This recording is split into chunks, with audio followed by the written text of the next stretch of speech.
नमस्कार, आप देख रहे हैं खबर किसान की और मैं हूं आपका दोस्त संकेत शर्मा। इस वीडियो में बात करेंगे देश की मौसम की, तो वीडियो के अंदर बने रहता कि आपको पता चले आपके प्रदेश के, आपके जिले के, आपके शहर के, आपके गांव के मौसम का हाल। तो जैसे कि हम आपको लगातार बता रहे थे कि देश में इस समय गर्मी का प्रकोप है। एक और जहां बंगाल की खाड़ी और वेस्ट बंगाल के तमाम इलाकों में रेमल तूफान ने अपना कहर बरपाया है, तो अभी भी तूफान जब शांत होने को है तब भी पूर्वोत्तर के तमाम राज्यों में आप देख पाएंगे अभी भी भारी बारिश का माहौल है। आइए नजर डाल लेते हैं कि सिलसिलेवार तरीके से कैसा रहेगा देश में मौसम का हाल। अगर हम बात करें एनडी के पूर्वानुमान के अकॉर्डिंग, तो आप देख पाएंगे कि 28 मई को देश में तमाम हिस्सों में अगर आप देखें, चाहे वो पहाड़ी इलाके हों, उत्तरी भारत के तमाम इलाके हों, मध्य भारत के इलाके हों, उत्तर पश्चिमी भारत के तमाम इलाके हों, राजस्थान, चंडीगढ़, दिल्ली, पंजाब, हरियाणा, हिमाचल प्रदेश, जम्मू कश्मीर, गिलगित बाल्टिस्तान, मुजफ्फराबाद, हिमाचल प्रदेश तक आप देखेंगे गर्म रातों की जो तापमान में लगातार बढ़त देखने को मिल रही है और हीट वेव की स्थिति लगातार बनी हुई है। तो यहाँ पर आप जहां आपकी नजर जाएगी, गुजरात तक जहां की आपकी नजर जाएगी, वेस्ट राजस्थान, ईस्ट राजस्थान, मध्य प्रदेश के तमाम इलाके यहाँ पर लगातार गर्मी में देखी जा रही है और बताया जा रहा है कि कहीं कहीं तो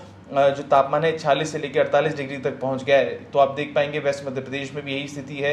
इस मध्य प्रदेश में लगातार गर्म रातें और गर्म स्थिति बनी हुई है। अगर हम बात करें सौराष्ट्र कच्छ की, तो वहां पर भी हॉट एंड ह्यूमिड की स्थिति लगातार बनी हुई है। तो अगर हम बात करते हैं रेमल तूफान की, रेमल तूफान का हालांकि इतना इंपैक्ट नहीं पड़ा है इस बार, तो लेकिन अभी भी अगर देखेंगे पूर्वोत्तर के राज्यों में इस समय रेड अलर्ट जारी कर दिया गया है। रेड अलर्ट इसलिए क्योंकि यहाँ पर तेज हवाएं चल रही हैं, भारी बारिश की स्थिति बनी हुई है। अगर हम बात करें पूर्वोत्तर राज्यों में अरुणाचल प्रदेश की, तो यहाँ पर भी थंडरस्टॉर्म लाइटनिंग की चेतावनी, एक्सट्रीमली हैवी रेन यहाँ पर दिखाई दे रही है।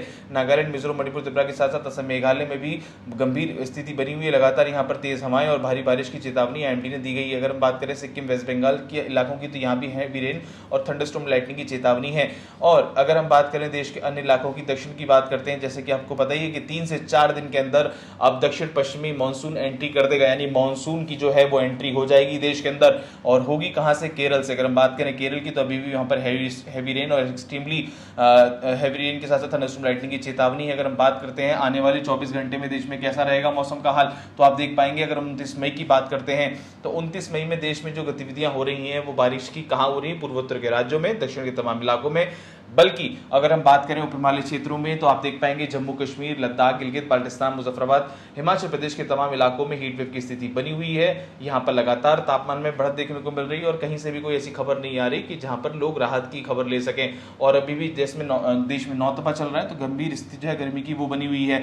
अगर हम बात करें अन्य इलाकों की, हरियाणा, चंडीगढ़, दिल्ली, पंजाब, उत्तर प्रदेश के तमाम इलाके, पूर्वी उत्तर प्रदेश के तमाम इलाके, तो यहाँ पर हैवी गर्मी यानी हीट वेव की स्थिति लगातार बनी हुई है, माफ कीजिएगा। अगर हम बात करें अन्य इलाकों की, राजस्थान में हीट वेव की स्थिति है, गुजरात में भी, सौराष्ट्र कच्छ में भी लगातार हीट वेव की स्थिति बनी हुई है। तो यहाँ के लोगों को तो सावधान रहने की आवश्यकता है। वेस्ट मध्य प्रदेश में भी गर्मी लगातार तापमान में बढ़त देखने को मिल रही है। तो देश के अधिकांश हिस्से, अगर हम बात करें मध्य भारत के साथ साथ पूर्वी भारत की अगर हम बात करते हैं, तो पूर्वी भारत में केवल बिहार में आप देखेंगे, बिहार में भी हीट वेव की स्थिति दोबारा से स्टार्ट हो गई।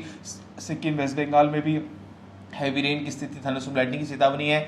तो रेमल तूफान का जो असर है वो धीरे धीरे कम हो रहा है, लेकिन अभी भी ऑरेंज अलर्ट जारी है, यानी आने वाले 24 घंटे के अंदर देश में पूर्वोत्तर के राज्यों में बारिश का दौर अभी भी चालू रहेगा। वहीं अगर हम बात करें दक्षिण के इलाकों की, आप देख पाएंगे केरल में अभी भी भारी बारिश की चेतावनी दी गई है। अगर जैसे हम ऊपर आएंगे, केरल में हैवी रेन की, थंडरस्टॉर्म लाइटनिंग की चेतावनी है। साउथ इंडियन कर्नाटक में थंडरस्टॉर्म लाइटनिंग की चेतावनी है।